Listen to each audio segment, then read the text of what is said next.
Shin kuna da labarin cutar shan-inna wadda aka fi sani da cutar polio wato poliomyelitis wadda ta shafi dubban yara a faɗin duniya? Wataƙila kun ji labarin yadda ake samun kariya daga wannan cutar, amma shin kun san alamominta da kuma yadda za ku bi ku kare yaranku daga wannan cutar? A yau za mu tattauna a kan wannan cutar mai hatsari da ta bayyana alamominta, hanyoyin kariya da kuma muhimman rigakafi domin kare yara daga wannan cutar mai tsanani. Cutar shan-inna wato cutar polio cuta ce mai tsanani da take shafar ƙashin baya da kuma jijiyoyi. Wannan cuta tana jawo nakasa ta har abada ga yara. Wannan cutar an jima ana gwagwarmaya da ita shekara da shekaru.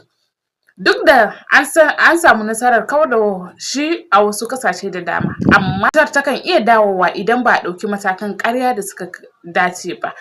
Alamomin cutar ya haɗa da ciwon kai, zazzaɓi, gajiya mai tsanani, mutuwar gaɓɓai, shanyewar ƙafa inda take kawo nakasa ta har abada. Yadda za ka kare yara daga kamuwa daga wannan cutar shan-inna shi ne ta hanyar allurar rigakafi. Wannan allurar tana da matuƙar muhimmanci kuma tana da tasiri wajen kare yara daga shan-inna. Wannan rigakafi yana ba da kariya ta musamman ga yara ƙanana. Yara na buƙatar allurar rigakafi mai yawa domin tabbatar da cewa ba su kamu da wannan cutar ba.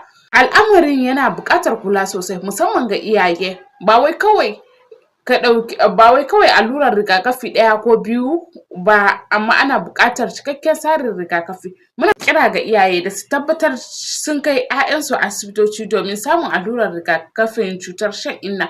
Wannan mataki ne mai muhimmanci don tabbatar da cewa yara ba su kamu da wannan cuta ta shan-inna ba mai sa nakasa ta har abada. 'Yan uwa, kulawa da lafiyar yaranmu yana ɗaya daga cikin manyan alhakinmu na rayuwa.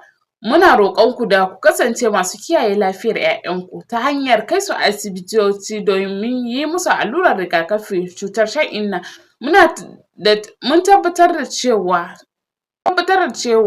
sun sami cikakkiyar kariya. Kada ku manta ku yi like da kuma subscribe sannan ku yi sharing wannan bidiyo domin sauran iyaye su ma su amfana. Kare mu daga wannan cutar.